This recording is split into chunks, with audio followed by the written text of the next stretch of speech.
So thank you for this opportunity to come speak to you all about Hans Rookmaaker. How many people have heard of Hans Rookmaaker before? Oh, that's remarkable. Well, that makes things easier. How many people have read Rookmaaker before? That's even easier. Get trained. So yeah, when I taught, I stopped teaching in 2010, so I stopped giving lectures then. But I did give art history lectures from time to time, had to, and enjoyed it. And one of my students came afterwards and said, Peter, do you ever tape record your lectures? I thought, I said, no, but why? You know, thinking they want to. She said, oh, it's because I find it difficult to sleep at night.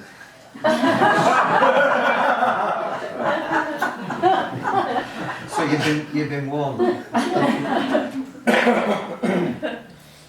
So I'm not going to tell you the history of Rookmaaker, and you can read about it elsewhere and those kind of things. This was prompted by an event which I'll talk about later. So it's really kind of around Rookmaaker and me rethinking certain things about him that I'd forgotten about and so on. So this is, you know, a typical Rookmaaker quote. Culture's not a party game for a handful of so-called intellectuals. It's the mould into which life is unremittingly cast. And I came across a quotation from Lynette Martin's 1979 biography of Rookmaaker. I never contributed to that because I felt it was a bit too soon after his death to be thinking about writing about it, but she pressed ahead. And I thought I'd just have a quick look at it. And I came across this. She was writing about events of the week prior to his death on March 13th, 1977, when he was age 55. And she says, he wrote to his beloved Birmingham painters asking for slides of recent work and suggesting another exhibition at the Free University. Slightly romanticised, really, beloved, but next slide, please. I think that's the letter. The exhibition, this is dated March the 8th, so it was written a few days before he died. I think I got it the day before he died. So it was a strange, emotional thing that he wants more slides. I'm going to get in touch with Morrison, Paul, and people like that to get the slides together. Maybe an exhibition, not at the Free University, but at a gallery in Holland. And then a couple of days later, the letter arrived to say that he's died.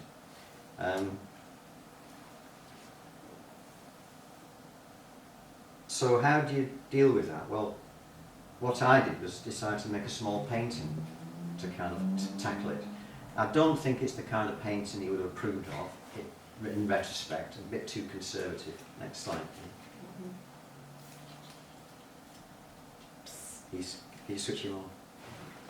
Next slide. It's all right. You get surprised you didn't get yourself. He was concentrated on the next slide. So, it's a very small painting. I called it Black Tea for H.R. Rookmaaker.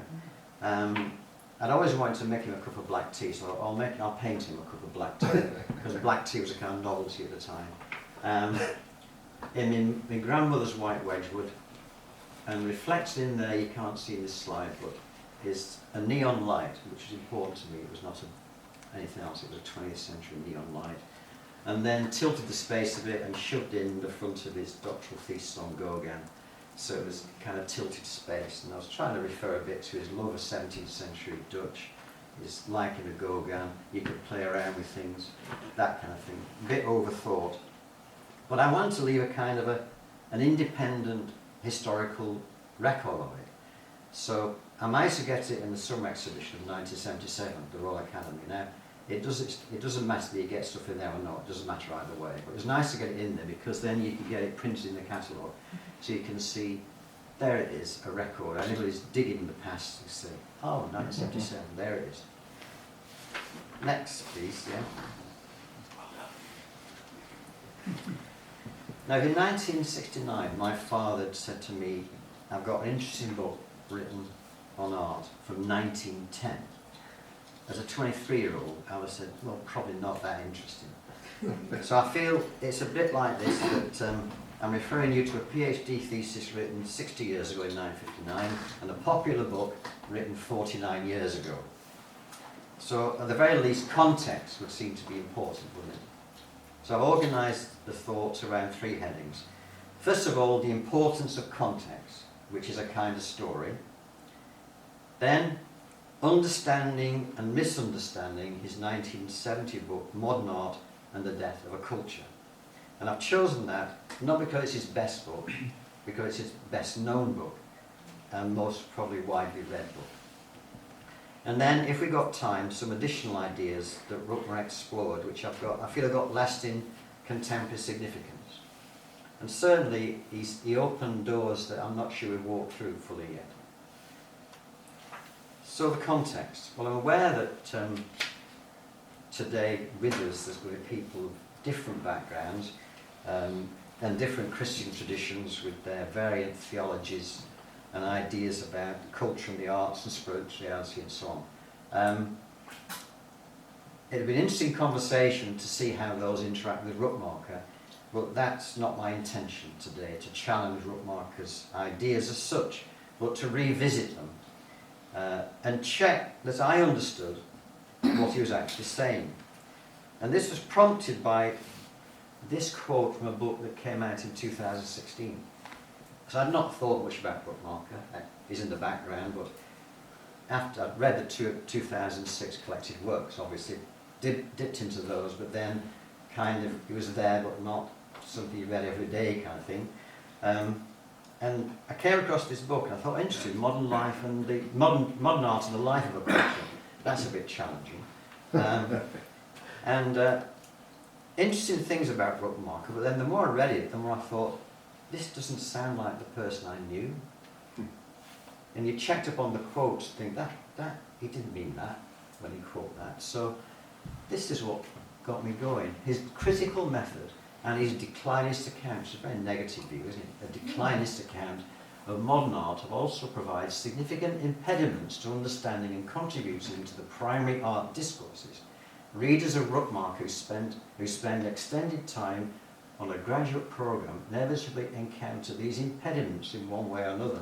So I thought, I wonder what those impediments are actually.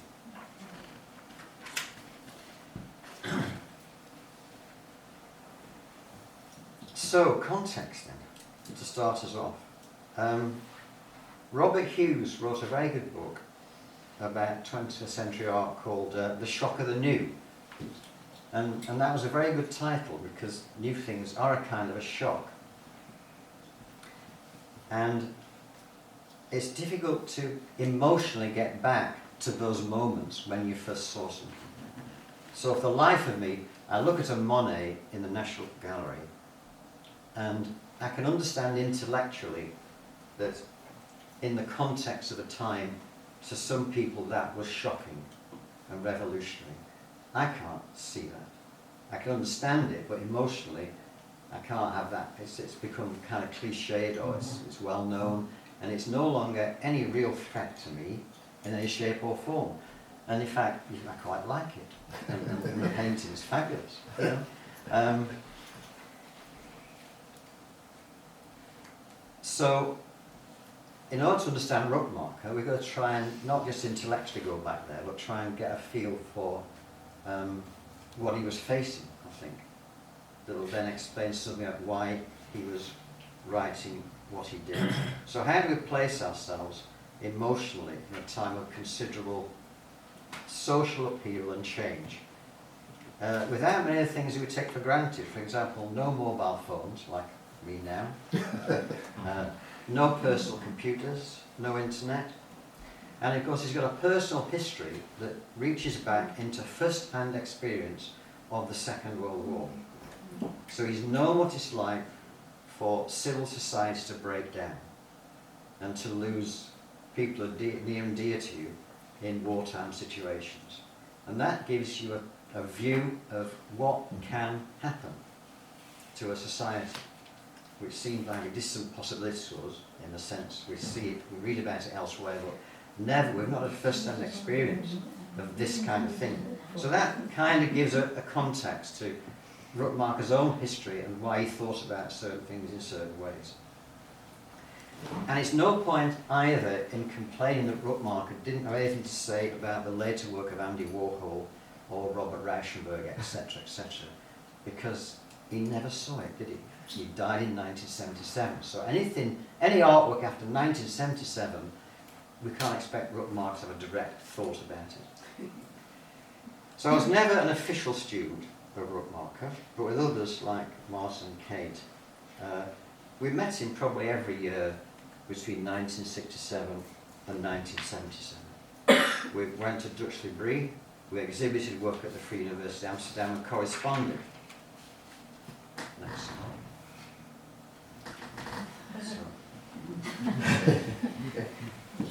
So what impediments, if any, did I encounter on my fine art degree programme in Birmingham School of Art and Design between 1966 and 1969? Well, there were impediments, but not of the kind he was talking about. So I first met him in 1967, and as David's mentioned, Rookmaaker came to Birmingham to speak, and it was a combined effort with the Art History Department and the Christian Union, a big turnout, and they didn't like his jokes. They really didn't like his jokes. And it's only with hindsight you realise how naughty he was with that sense of humour. It was a kind of deliberately kind of provocative thing. And one thing they really hated when he talked about Picasso's third horrible period.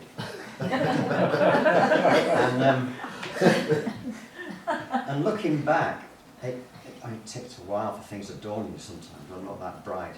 You think, oh, of course, that wasn't an attack on Picasso. Because he speaks well, he thought Picasso was a fantastic painter, which made it important that we understood what he was saying. We didn't have to agree with him, but we thought he was a fantastic painter. He was having to dig at art historians, wasn't he? And their categories and pigeonhole, you know, his blue period, his pink period, his third horrible period.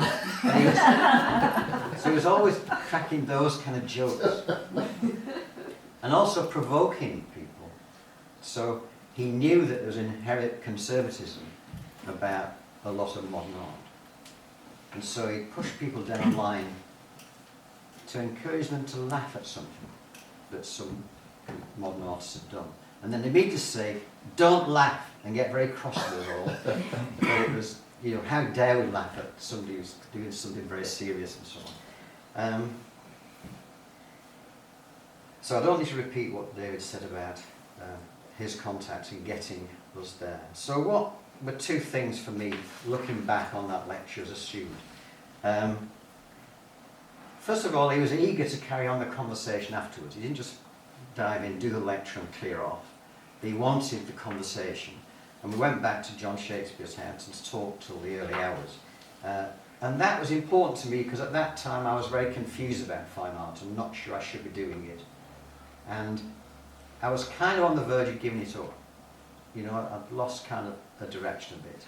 And he said quite firmly, you've got to continue. Which I did, for good or ill. But it was a very important moment for me. And then the other thing that struck me, we talked to Morrison about what struck them, but for me, he spoke about the content of works of art without denying their reality as works of art. So although our art history lectures were very good, the impression I tended to get, whether they meant that or not, it was all seen about dates and sequential stylistic changes, with the history of European art kind of logically arriving at abstraction. That was the big overall picture. Yeah. Now, because art education had just been reorganised at that time, and the academic side was rather new, there was a gap between the studio practice and the art history lectures. They never spoke to each other really, and never visited each other. So what in the studio, the approach to paintings was looking back, then a very contemporary aesthetic kind of approach. So, for example, you'd be talking maybe about Rubens, and what interested them was not content or the story it told or anything to do with what it looked like in that sense, because they were just trapped in their time. they would have painted like that anyway. We weren't interested in that. We're interested in the formal qualities, the painterly qualities, the composition, all those kind of things as a painting rather than anything else. And those are important, but with Rookmaaker you realise there was more to it than that. So he talked about a work of art, its context, with sets of beliefs about society, faith, politics, philosophy, the individual. And so he woke in us, I think, a whole new interest in art history. We became avid kind of attenders at art history lectures after that, rather than, oh, it's art history. So far more than just an academic string of facts tagged onto our studio work. So, next slide please. I wrote to him, and this is the gap between two letters. That's the first letter I got, and you read the last letter. This is 1967, October, and he'd just given his lecture. I thought I'd write to him, because some students have got questions. And I thought, you know, professor's not going to write back to a second year student in Birmingham. But yeah, I got a letter, plus an invitation to go to Kiel in April to a UCCF conference there, which we did. And that became a sequence of meetings almost once every year and so on for the next 10 years. So, next slide please. So those are the only two books that we got at the time to read. And I'm going to focus on what came out of those, on modern art and death of a culture. It published in 1970, and it grew out of lectures he'd been given in the UK and USA from around 1965. The popular one was called 3 Steps to Modern Art, and the precursor to that lecture is in this one, Art in the Public Today, and also in that small book, the address he gave in 1965 when he became Professor of Art History at the Free University. And I just realised that his PhD at the time, and a chap called Mr. Jaffe, is kind of counterparts at the Amsterdam University in art history. They were the first two art historians to submit PhD theses on contemporary art. Up until that time, it always had to be on older stuff. So Rookmaaker did a book on Gauguin, and Jaffe did his book on the Stieler movement. But he's also in that The Artist and Prophet is a really good read, his inaugural address when he became professor. And then he'd been lecturing on revolution, beat and protest, because in Holland he was probably better known as a jazz critic than an art historian. So all those combined together to emerge as modern art and death of a culture. And I think it was that book that helped me most, and I still like reading The Artist and Prophet one, because it's got some good stuff in it. So what do we need to be aware of as we read Modern Art and Death of a Culture? I always like the old code best. You know, why drag Francis Bacon into it and mislead us? First of all then, and I've put this in capital letters, this is not an academic book. Now it's not to suggest that its assertions are any less truthful, or they shouldn't be subject to the usual scrutiny, but it's to point out the aspirations were not to be an academic treatise, and the academic world was not its primary audience. So next one, please. So Rookmaaker defines what this was about. This book has been written with the needs of younger artists in mind, particularly Christian artists. So I was a prime target, wasn't I? In 1970 for that. I'm very aware that the issues at stake are not just cultural and intellectual, but spiritual. And later on he writes, I must repeat again, obviously it's been a problem, I have no intention of giving in this book a complete history of modern art. My aim is to simply point out its main features and some of its problems. So he's aware too that to publish the book, because it was so frankly written from a personal Christian perspective rather than an academic pretense of objective neutrality, meant it would be not appreciated by fellow academics. And it wasn't. In a sense, it damaged his academic reputation in those circles to write this book. Next slide. So this he talks about from his colleague at the Amsterdam University, who he knew very well. The first letter I received after my book in Modern Art was published said it was a very nice book, but also very personal, which is a kind of a nice put down, isn't it? You know, we don't need to pay attention to it. Now my own thought, and it is my own thought because I've got no evidence to back this up, but I'll throw it out there anyway, that I feel that somewhere after 1965, when he was made Professor of Art History, he decided to become more of an activist than an academic art historian. And this was confirmed later when I heard him say that he would perhaps have been a better art historian if he'd not spent so much time travelling and giving these popular lectures all over the place. So maybe he'd always been an activist, but the decision to find ways of effecting social change more directly and outside of academia was in tune with the late 1960s, wasn't it? Slide, please.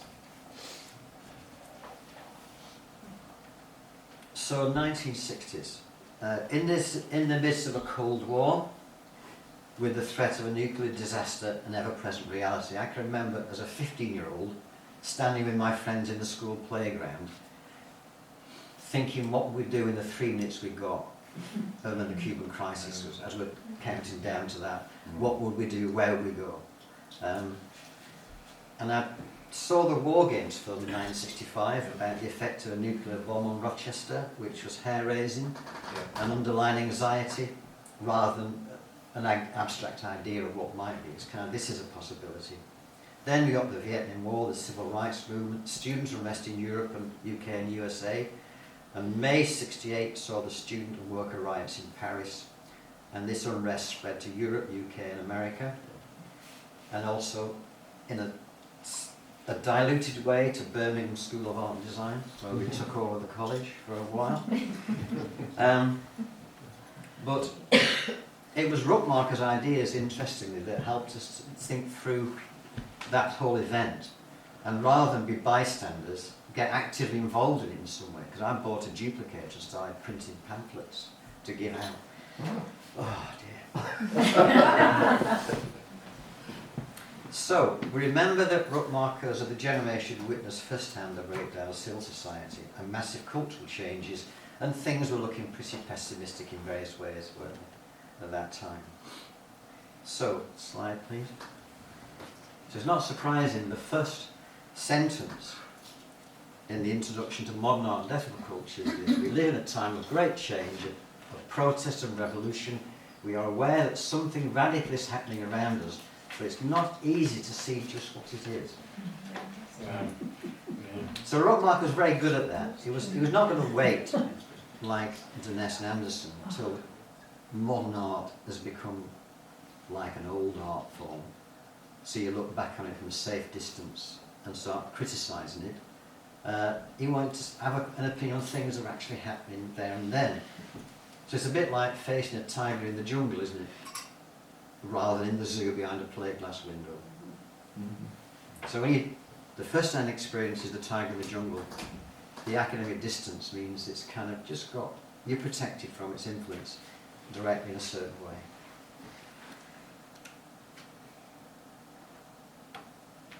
What's new? Yeah. What's new is there's no process in revolution. It's in different ways, yeah. So, the main aim then of modern art and deaf culture was by focusing primarily on the visual arts to explore the ways in which the arts play a significant role in shaping contemporary society.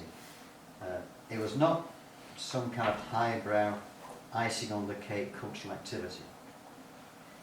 In this way, he hoped to enthuse a younger generation of artists to fully engage in the arts, and especially Christians,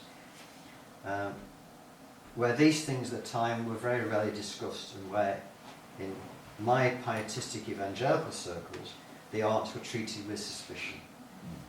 And I certainly have no one I could identify in my background to talk about these things. In fact, I had a very, I was going to say lucky escape. I can't use the word lucky, it was a providential escape. Keep forgetting I'm a Calvinist. Anyway, I was about to apply to go on a course run by the Reverend Brash Bonsall in Birmingham. He was training people to be typesetters to produce Christian literature abroad. And this is just the time where typesetting was being replaced very quickly by offset lithography. So I was going to learn a craft and a trade which was already out of date. I ended up doing a foundation course at Birmingham Art School instead, which was a better choice, I think, in the circumstances. So, what better way to encourage positive change than to get a young generation of Christian artists to actually make art and engage with the issues? That was the first aim. So that book was aimed at people like us who are struggling with these things. Get stuck in and do something. And the other audience, of course, were members of the church itself, because it was okay having all these artists making stuff, but who's going to, appreciate it? And if they could arrive at a better understanding of the arts as part of a wider spiritual battle, as well as being something God-given, which is positive and life-enhancing, then progress might be made with that kind of combination. This means the book doesn't have any detailed, nuanced discussion that one would expect from an academic study. So it's no use looking at a black and white photograph and complain there's no colour. Right? Think about what the book was intended to do. And so I've identified some potential misunderstandings, which seems a good way to go. What misunderstandings arrive from the book? Well, the first one is a complete misunderstanding in some circles of use of the term modern art. What did he mean by death of a culture? And a misunderstanding of focus.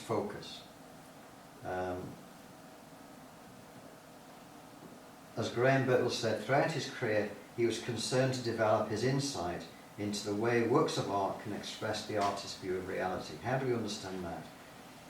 And then the very structure of the book itself encapsulates his view of art and design. But what made the book unique at that moment in 1970? So, next one please.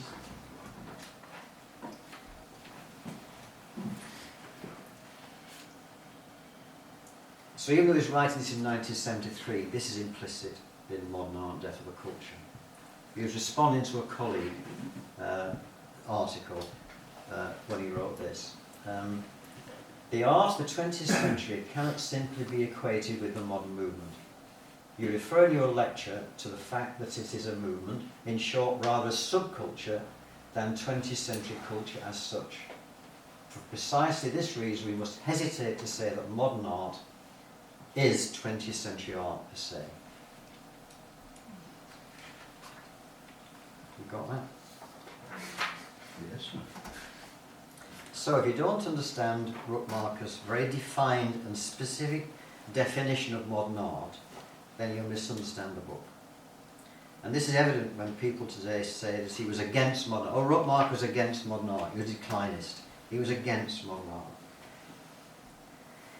If you use the term modern art to simply refer to all 20th century art and read the book with that in mind, then you'll misunderstand it. You'll find fault.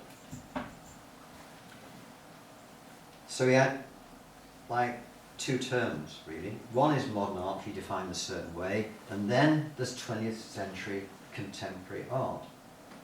Not contemporary art practice, that's a new term. Again, the value of the created world, turning it into an alien place, which obscures and hides another reality, which is accessed by other kind of special means.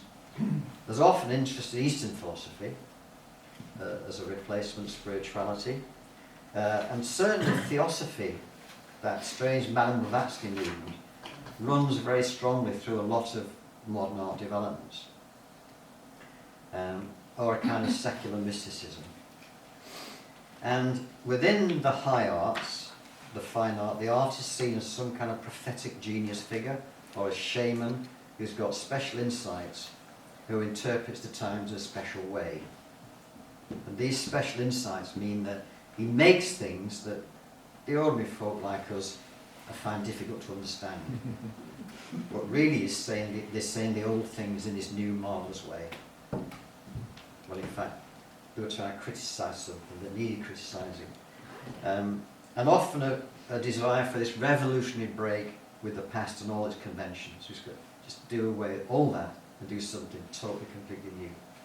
Which is very difficult, I suppose, because you can't help but be part of a culture. So your very reaction against that is part of that. Yeah. You don't escape it, you just become part of it. So 20th century art for Rookmaaker had different intentions. That it arises out of Impressionism, Post-Impressionism, and there's a growing understanding that a painting is in fact lines, shapes, forms and colours on a flat surface. Have the next slide, please. Yeah. No doubt having to rethink our photography, things like that. But Rookmaaker calls this an appreciation of the iconic element, and this is quite an eye-opener for me as a student. It opens so many doors to be thinking like this. And he's not thinking back to icons, so it's not to do with that, he's using a technical term. So iconically we can express something by means of lines, colours and three-dimensional forms in a similar way to what happens in language by means of sounds. And then later on, by means of the iconic, artists express their view of reality and show their understanding of the structure of reality. They see what they know and bring this into their paintings. They always give us more than the facts, more than the eye can see.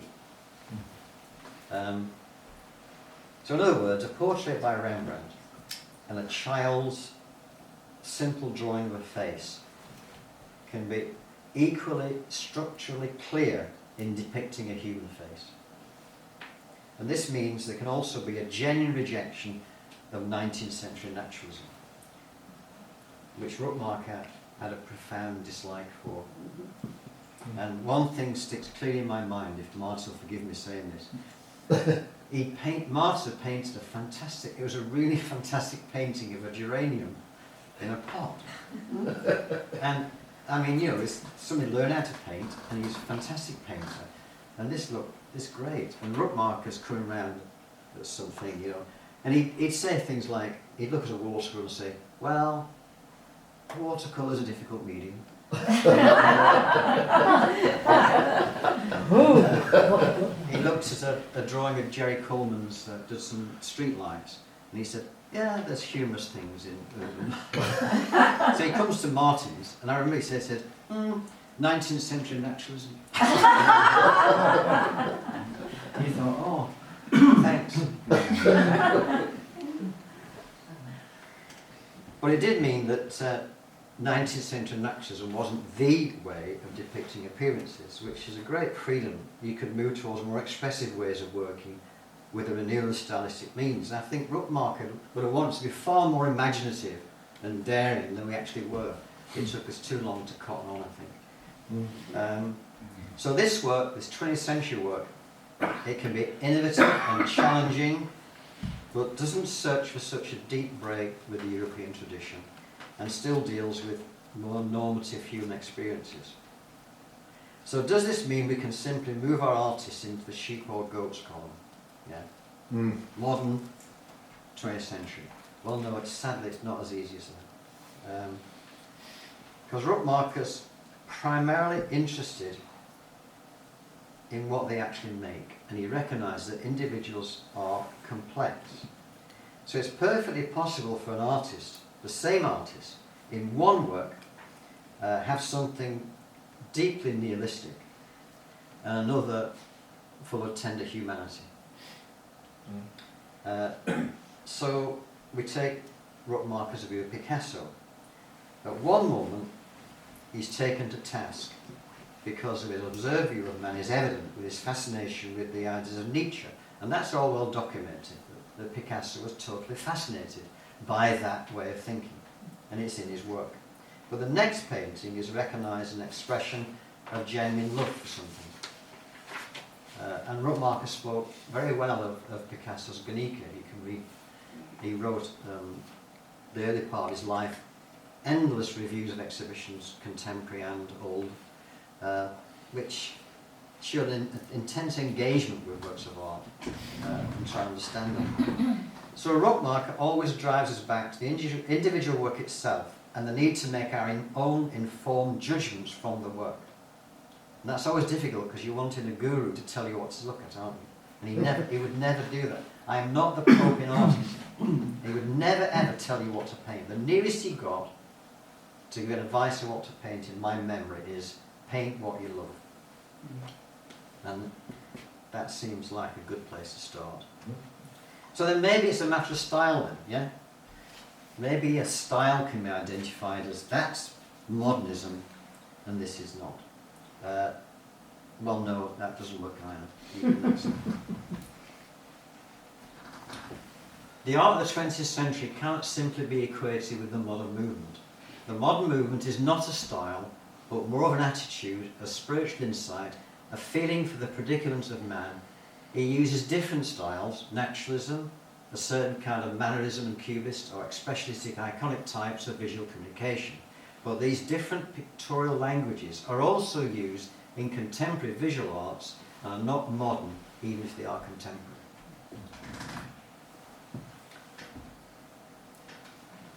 So do I have to be modern in order to be contemporary? Rookmaaker asks, and the answer is no.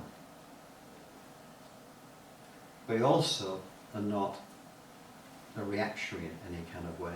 You're not afraid of newness. And we don't speak in Chaucer English anymore. So languages change and develop and face new possibilities and new challenges. Now in the late 60s, this way of describing modern art would have been thought of as mistaken, to kind of categorise the modern art movement as one movement amongst other things. No, it is the thing. But Rookmaaker anticipated aspects of postmodernism and current views, where this is now thought to be obvious. It's now obvious in art historical circles that the modern movement was a movement. Now Graham Birtelsall, who was Rookmaaker's associate professor, and I think a person who probably knows him better than anybody else really, having worked so closely with him. He explains this very clearly in his introduction to collected works, and it'd be great if Graham's introduction could be done as a separate booklet, because it's the more I read that, the more it makes sense. And although he reminds us that Rookmaaker anticipated these events, he also reminds us that Rookmaaker will be very critical of the relativism inherent in postmodernism. So, some quotes that show how close to Rookmaaker's death ideas were changing. So the next one. This is by our good friend David Hockney, being interviewed by Peter Fuller, Beyond the Crisis in Art, 1977. So this is the year that Rookmaaker died. I'm an optimist by nature, and I'm not yet completely disillusioned by things. Time sorts a lot out. The modern movement can't last forever. History tells that the Renaissance came to an end. It didn't go on and on and on. The modern movement began in 1870. I assume that it has actually ended. Obviously, it doesn't end at midnight on the 31st of June on any given year. A bit like Brexit. And it probably... sorry to mention that. And it probably takes 25 years to realise what's happened. But I think it's ended. And the next one, please. This is Kim Levin, an art critic, American art critic, Farewell to Modern, 1979. We are witnessing the fact that in the past 10 years, modern art has become a period style, a historical entity. The modernist period has drawn to a close and receded into the past before our astonished eyes. So there's a sense in Rookmaaker was kind of onto something, wasn't he, really? That's now become mainstream. Right, next, death of a culture. Big question, was this a lament? Was Rookmaaker kind of very sad? that this culture died and really wished that it would carry on and be revised. Here Rookmaaker is charting the Enlightenment dismantling of the older humanist Christian synthesis and using its effects on the visual arts to explore this, as well as showing the influence of the visual arts. His intention is to reinforce the idea that the arts are central to our understanding of culture and cultural change. So don't imagine Rookmaaker was looking for a return to that culture. He wasn't. He values the Christian elements, so there's a sense of loss in those kind of values, but not the synthesis itself. In fact, for the Christian, the infusion of Platonic ideas into Christian theology is problematic, and it still is problematic. We're kind of hounded by these kind of ideas that run through our Christian faith. And especially for a Christian like Rookmaaker, coming from the Reformational tradition and from the Dovidian school of Christian philosophy. I can say something why he kept that very quiet. In addition, the Enlightenment project itself was part of the dying because it was not able to afford solutions to the problems it was generating. So in turn, there were artists rebelling against that as well, the Romantic movement and so on.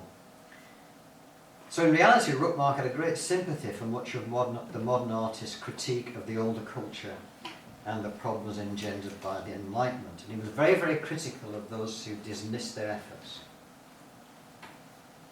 He had a very high regard for these painters and artists. But Rookmaaker also critiques the prevailing concept of high art, fine art over low applied art that developed during the Renaissance. Because allied to this is what he saw as the unwarranted elevation of the fine artist to a romantic genius, profit, shame and status, which in turn undervalued all these other kinds of making. And in spite of much of modern art's rebellion against the older systems of high art, this concept of high art still seemed to linger. It's a bit like, who are those people that Captain Cook and that lot kept coming across in Star Trek, or the second one? They assimilate everybody, didn't they? What do they call it? Borg. That lot, yeah. The Borg. So in a bit you think of the high art institutions like the Borg, isn't it? It kind of assimilates everything that attacks it, doesn't it? And suddenly encompasses it in. So Duchamp to try and make big statements against the whole thing, and they embrace it as something. Well, that can be part of us as well.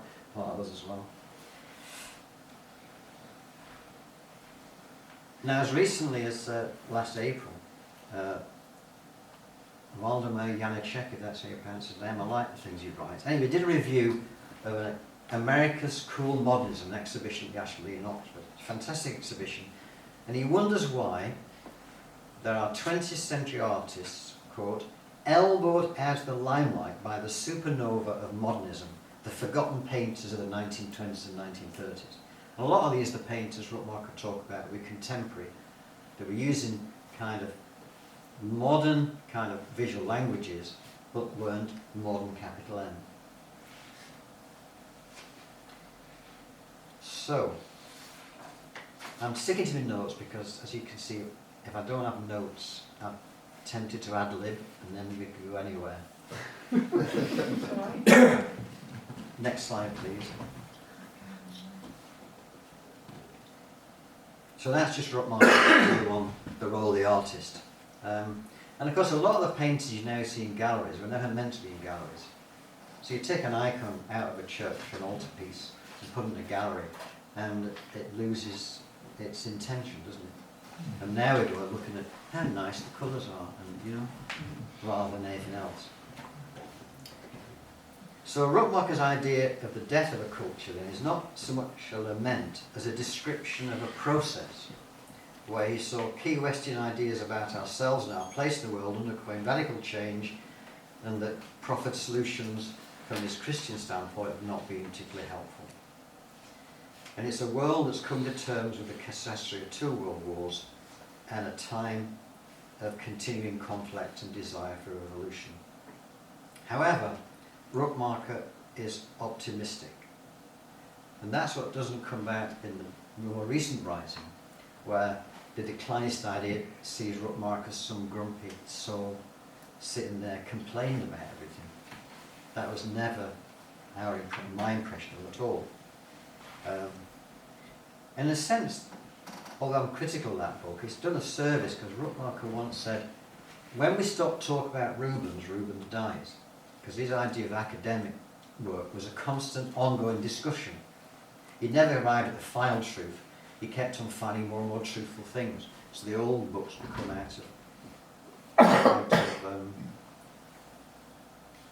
they're just replaced by new ones. So throughout his career then, as Graham Birtwell says, he was concerned to develop his insight into the way works of art express the artist's view of reality. Now, he's been accused of not being interested in the actual painting itself, only the ideas expressed. You know, it's the worldview that counts. And after you first met him, you could get a bit like that if you didn't listen carefully. And you thought each painting had to have a complete Dovidian philosophy embedded in it. You know, and so painting's got overcomplicated with all this other stuff that you were trying to put in there. But anyway, next slide. He was quite clear on that, yeah? Back in 1968, so you've got to read him carefully sometimes. We most emphatically do not say that only the spiritual processes in the mind of the artist are important in the creation of a work of art, and that the result does not matter. Which is very interesting that the current contemporary art practice is obsessed with process and not end result. The process is important. I was saying to David, I'm glad my dentist doesn't believe that. It is also decided not so that a work of art should illustrate a literary or philosophical concept. And that's a beef with a lot of conceptual art. They're like illustrations of an idea. No, rather, the painter artistically concretises the concept. He thinks with his hands and with his brushes in terms of lines and colours and shapes developed by the use of the artistic medium. That's why I always say I leave Rookmaaker and Calciaveld and the Merry Band outside my studio door when I go into it. So I'm not thinking in their terms, I'm thinking in these terms, making. And making is thinking, a different kind of thinking. So as a painting student in 1968, that was helpful, but it took me several years to cotton onto it, I'm afraid. While making, I'm engaged in complex visual decisions that cannot be put into words. You can't make and analyse at the same time. So you get into your painting and you've got to believe that it's a thinking activity, but not in words and not. And then you stop, have your cup of tea, and look at it and think, so what have I done? Okay, yeah. Then off you go again. Now the structure of the book. Next slide, please. Are we doing okay for time? Yes. You still? Sorry? We're all right over time. Right. The structure of the book. It's interesting the way the book itself embodies Rookmaaker's thinking. It fits in between Marshall McLuhan's The Medium as a Massage, which it's great how he used that spelling error, didn't he? And kept it because he liked it. And John Burgess' Ways of Seeing. Interesting how Rookmaaker's modern art has disappeared, and that's still on reading lists. Yes. And we know why. There were men using visual arguments in the book, which was their novel thing, wasn't it? The pictures, the words, the pictures, the words, the pictures, the words. And Berger particularly was a visual argument that cuts across visual genres, painting, advertising, but a Marxist analysis of visual culture. So what made Rookmaaker's book in Europe in 1970? Because it received very good publicity when it was published. In a way, one of its strengths is also one of its difficulties. The Marxist in Berger is implicit, isn't it really? It's not saying, it's just underlying, and you have to recognise it. His idea of visual culture and things like that. In Rookmaaker, the Christianity is explicit, like it's unashamedly evangelical, saying, like, the answer is Christianity, which doesn't go down well, does it? It's openly and frankly Christian for a biblical reform position. And as I said, Rookmaaker was well aware of how this would be received and was received in certain academic circles. And I suppose I've always admired his courage in feeling it was more important to say these things publicly than to preserve some kind of academic respectability. He took that risk.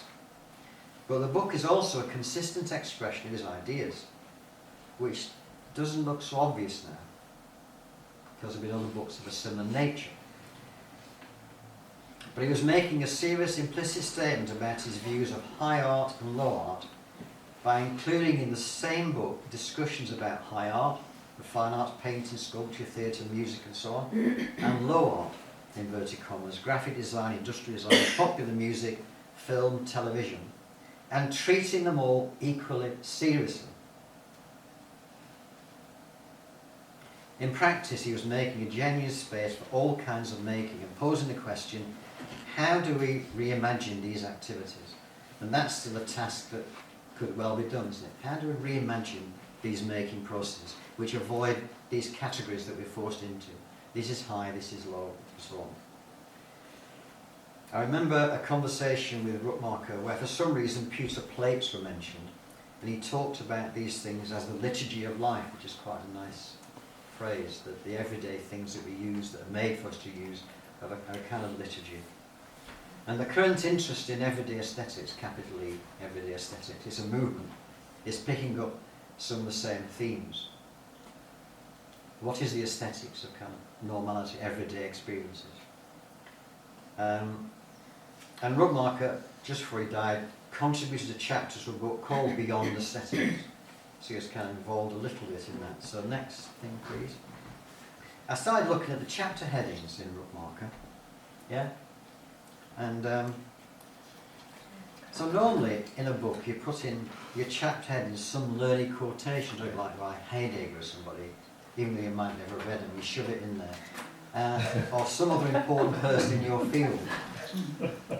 It's a display of your own erudition, isn't it? Rather than giving clues to the chapter.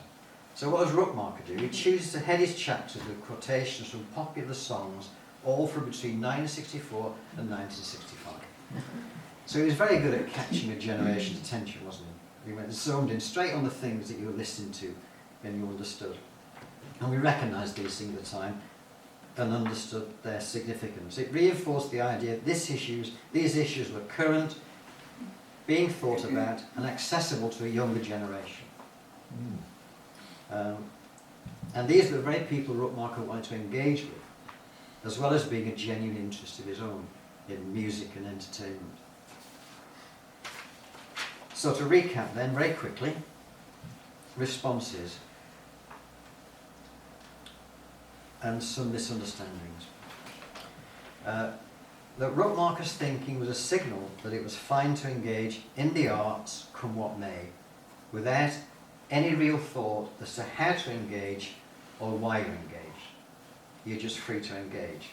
Well, Rookmaaker was concerned that something should actually be achieved in the context of a Christian mentality, not you just free to do it. That there always has to be some complex philosophical worldview in a work. So some can be complex, but as he pointed out, something can be just very, very simple. In a sense, he felt that art had become too philosophical, that wasn't the best way of dealing with philosophy. One could make a simple statement, paint what you love, which gives a great encouragement to anybody who wants to get involved in the arts, isn't it? That the simplest thing can also be a very profound thing. That he expected work to look like Dutch 17th century painting or that kind of realism, just because he liked it. Well, he liked it because it was an expression of a reformed sensibility in the 17th century, in language appropriate to the 17th century. That's why he liked it. He didn't mean, now you do it as well. So he was very keen to encourage innovation in visual language and to find forms that relate to the present time. And he was not an advocate of realist painting as such. As we said, he didn't like Martins and I like it. I love it, yeah. And looking back, it's like we must have seemed very conservative to him in some of the things that we did, you know, that given what he was trying to push for. Because he'd been critical of aspects of Cubism, I thought, yeah, all Cubism's rubbish, and I wanted him to tell me that. And he said, no, he said, Cubism, it's just a visual language, try it, which was the answer either. Or they understood they might arise, and he didn't have really much interest in liturgical art. He was more interested in art out in the marketplace, as it were. And there's a big resurgence in Christian circles in liturgy and that. And every Easter you get yet another Stations of the Cross somewhere going. I did a wood, I've not brought it, I did a wood engraving. I liked the repairs on the platform, the stations and things like that. And there was one that was a bit like a cross, and my shadow was across it. So I did engraving and called it Across the Station. There's kind of, and I didn't win because some people said, well, yeah, I can see that's about the stations across. No, it was being. So Rookmaaker looked forward to the day when his work would be out of date and replaced by better books. And like I said earlier, the Nez and so on, by reviving Rookmaaker's name, you know, if you don't talk about it, you die. So they've given a bit of life to Rookmaaker again. So, oh, what was he actually saying? So, his particular definition of modern art is important. His use of the word iconic is questioning the high-low concept of art and design, encourages to give value to all kinds of making, and the argument that making art is central. We look at the works themselves, and they speak to us in visual terms rather than verbal terms, although it is important to listen to what artists say, not necessarily critics and art historians. Right, now that is a potential end to the lecture, but I've got some additional things. So you've got a choice. Do we carry on with the additional things for a bit?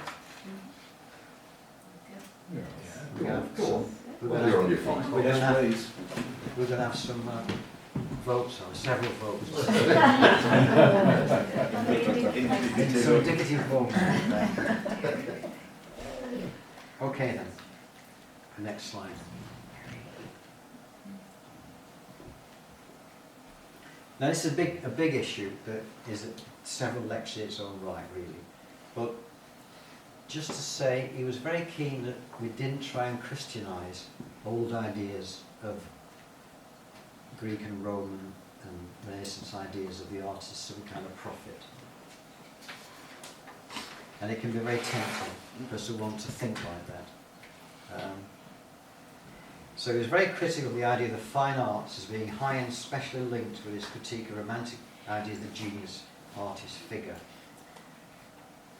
And it's significant he chose this topic as his inaugural address when he became Professor of Art History.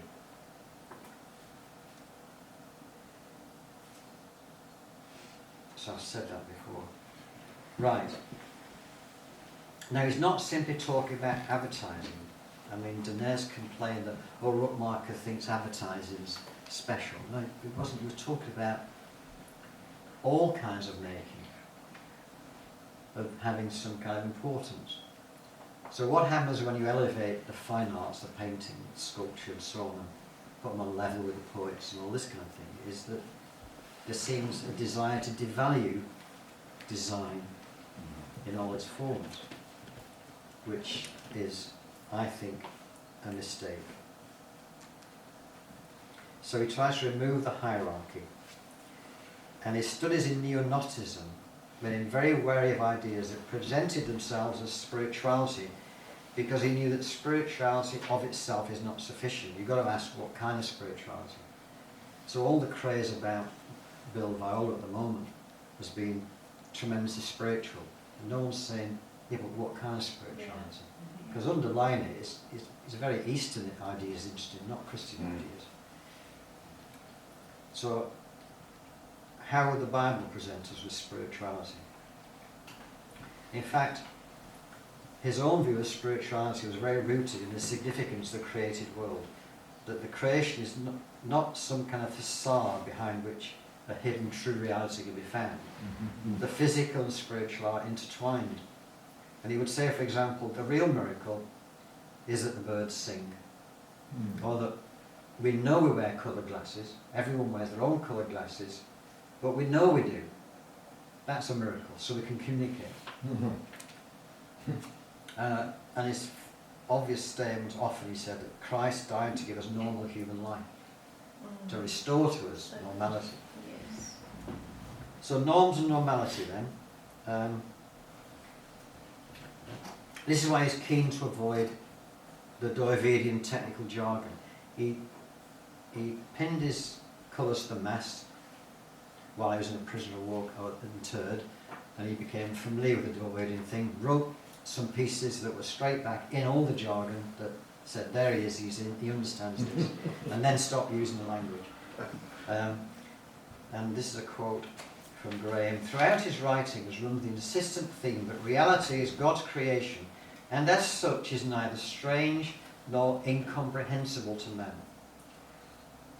Rookmaaker taught that to know and experience reality as God intends us to, it's not necessary to approach it as a puzzle that can only be solved theoretically or scientifically, or as a secret that's hermetically locked from the common gaze.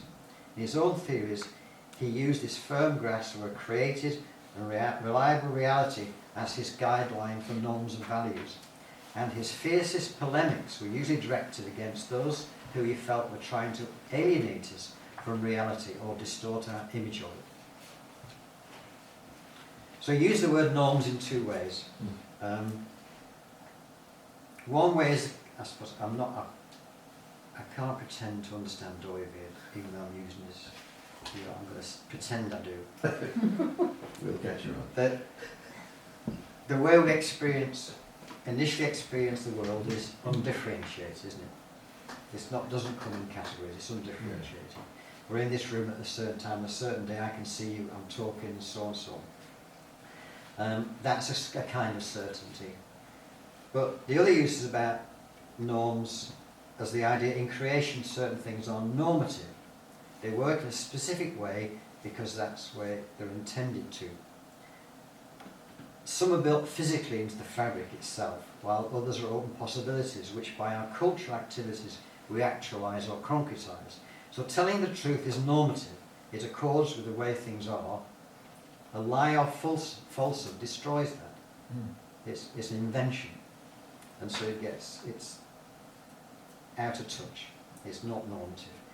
We know it's possible to fly because we see birds do it, but we can't. However, there are norms and structures which, once understood, lead to human flight. A normative possibility is actualised in human culture. And it's something that happens all the time. So any alienation we feel is not to do with estrangement from the created world, but arises from an alienation from the maker of that world. So it's a moral problem, not a structural one in that sense. And this is, again, what Rookmaaker meant when he said that Christ came to give us normal human life. That's wonderful. Next slide then. This is the most interesting slide, I think. This is a chap called Sixten Ringborn, a Finnish art historian. And I first came across him in a footnote in Rookmaaker's Gauguin synthesis art theories. He mentioned in the footnote. And I was asked to write a précis of Kandinsky's concern with spiritual art. And I spotted this footnote and read what Ringborn had to say.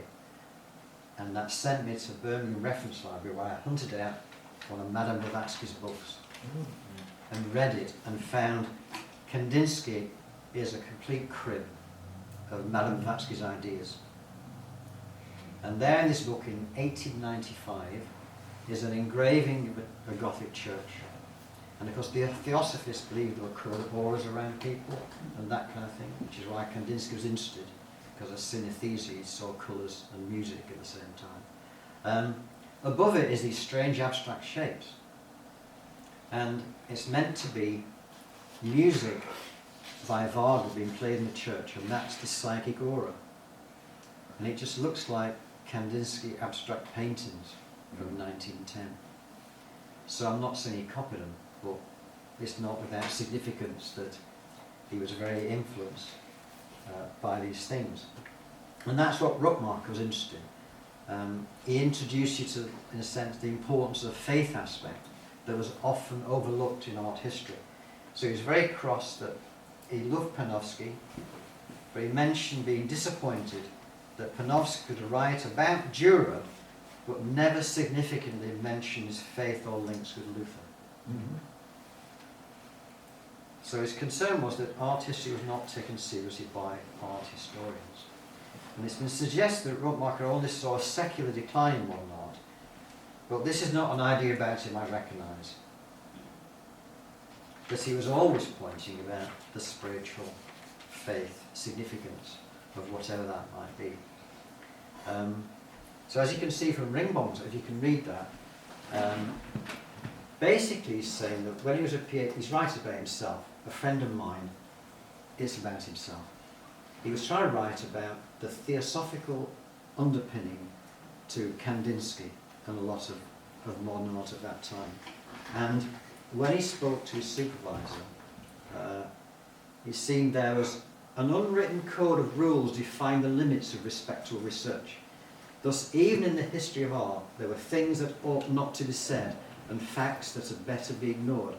My friend told me a senior member of the art historical community actually formulated its attitude in words saying that even if this were all true and fully documented, nonetheless, it had better be left unsaid.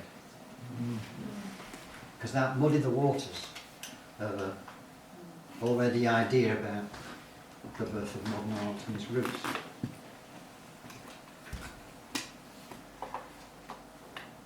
Now, here we are, Waldemar Janicek again, see? He did a fantastic programme in May last year. You'd see it on iPlayer, or get it again, about American art. And he spent a great deal of time explaining how Madame Blavatsky and Theosophy, that eclectic mixture of all religion and spiritualism, had a far-reaching effect on the move towards abstraction in America. Jackson Pollock liked it. In fact, the whole of the Guggenheim Museum was built and designed on theosophical principles. Mm-hmm. And the woman that Guggenheim employed to choose the work was a theosophist, and she was choosing all kinds of work based on that originally. So now, that's mainstream in art history, isn't it? That people recognise those roots in Mondrian and Kandinsky, and so on. So their concept of spirituality is a step away from a Christian view of spirituality. And then, instead of talking about abstract art, Rookmaaker made a distinction between non-figurative art, which employs the decorative possibilities of the visual arts, and which have always been enjoyed and appreciated, and abstract art.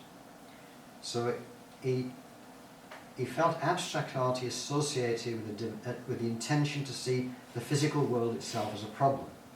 So in a lot of abstract art there was underlying neo-Gnosticism, where the problems are battle between material and spiritual, where Rookmaaker rejected that. The material is not set against the spiritual. So it closed doors to one kind of abstract painting, which he saw as trying to promote that kind of view of spirituality, but not other doors. And you've got to remember that Rookmaaker used the word decorative, going back to Gauguin's synthesis art theories, not as a negative word. In English art schools, if someone says, oh, that's decorative, you think, oh, I better start again. Whereas in France, decorative, you talk about Matisse being decorative. Oh yeah, it's fantastic, it's very positive. And I think Rookmaaker was struggling with that, but he didn't see the conflict between figurative and non-figurative art. That isn't a conflict. It was kind of, what kind of art are you doing? If it's non-figurative art, then it could be something which is subscribed to something that you think, that's a bit of a dubious spiritual undertone there. I understand what they're doing, but I'm not happy with it. And this kind of stuff that is actually decorative in a good sense of the word. And it's interesting how you see a lot of painting that's loosely based on abstract expressionism that appears in the entrance halls to big corporate buildings, things like that, is actually quite decorative, really, isn't it? It's got none of the angst of the abstract text, but it's just nice colours. And that was legitimate as far as Rookmaaker was concerned, a bit of interior decoration.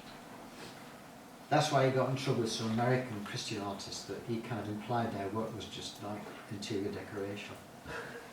They didn't like it. Right, stop me meandering, near the end. Artists and critics, next one then, please.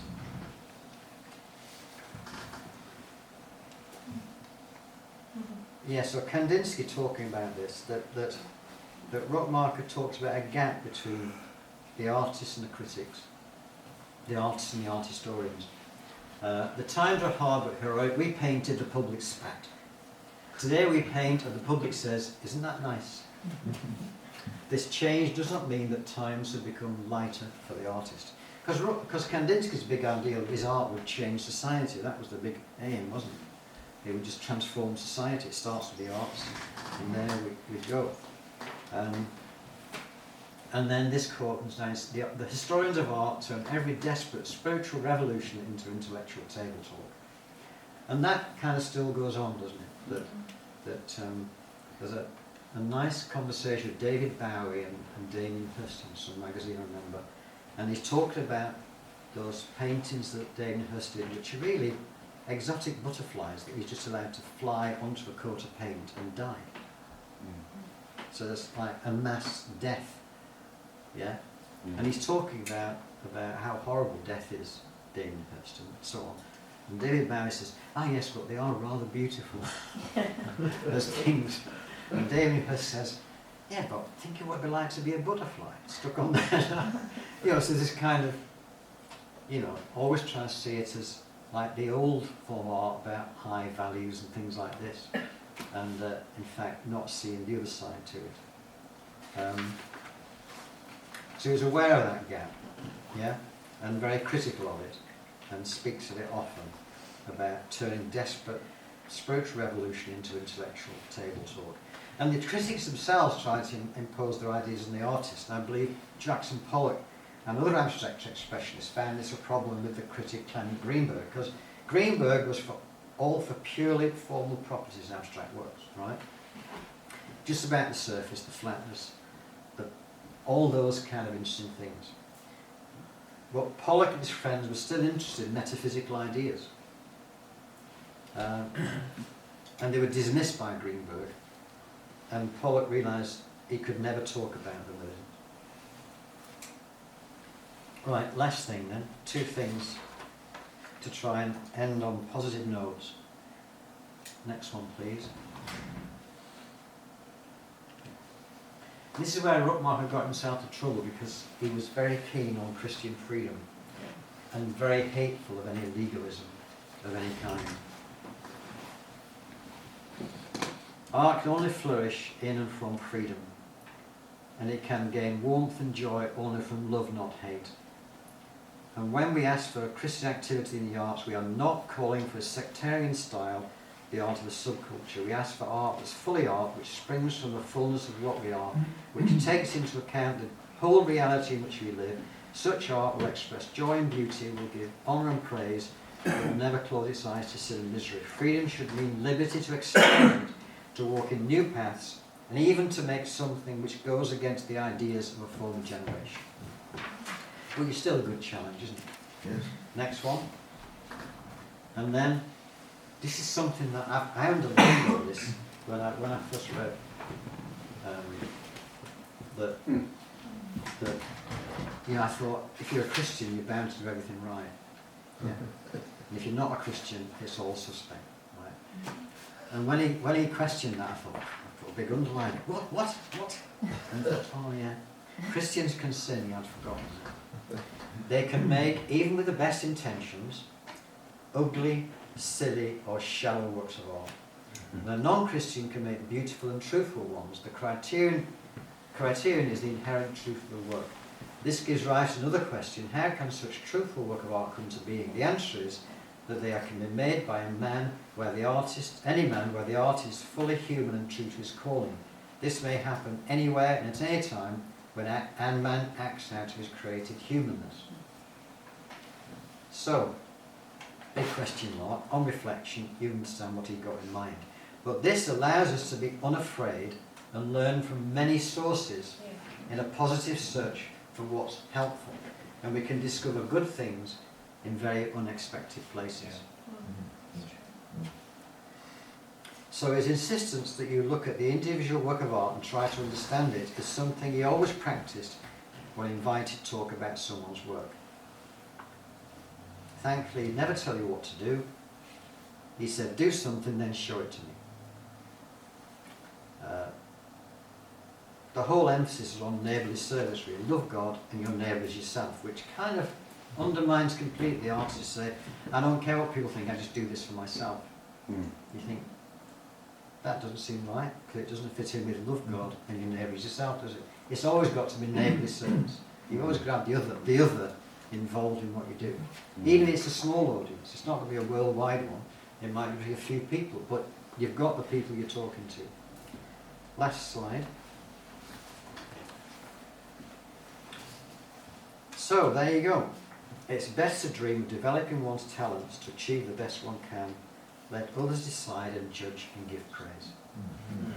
So that's why I refuse to write artist statements about my work, because they're all about bigging yourself up, aren't they? And you're slinging a lot of well-known artists and live off their reputation, don't you? Kind of. You're trying to place yourself in art history, and you think, that's not for me to do that.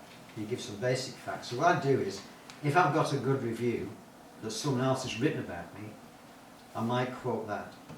But that's not me talking about myself, that's them talking about me. Which I think is letting others decide and judge and give praise or not. Rookmaaker have been the last to say that things do not move on, and the first to recognise that our understanding changes as new things are discovered.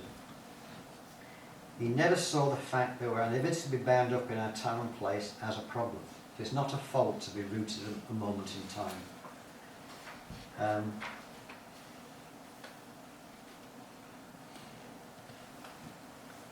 It's simply to be human, and scholarship is an ongoing discussion that will continue to find truthful things which modify and change what's gone before. So how do we build on Rookmaaker, really? That's what he expected, not to keep referring back to the Bible. Did I mention you once said, read David and throw it away, it's not the Bible? What did you say? So, sorry? What did you say? He said, read David and throw it away, it's not the Bible. So you could say, read Rookmaaker's collected works and throw them away, it's not the Bible. But many of his things have stood the test of time, I think, and still give some optimistic and encouraging guidance. And we can honour that work by building on it. And I can recommend again Graham's introduction. And he ends by saying this, Graham, that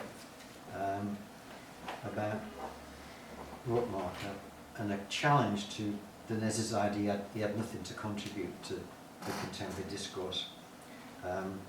In 1968, the American art historian Herschel B. Chipp made prominent use of Rookmaaker's research and translations in editing theories of modern art. For the last 30 years, the most widely used general source book on the subject. Rookmaaker's name became known in just about every art history department in the Western world. And then he came across letters as he was writing this thing for the collected works. He had a box of letters that he'd not opened.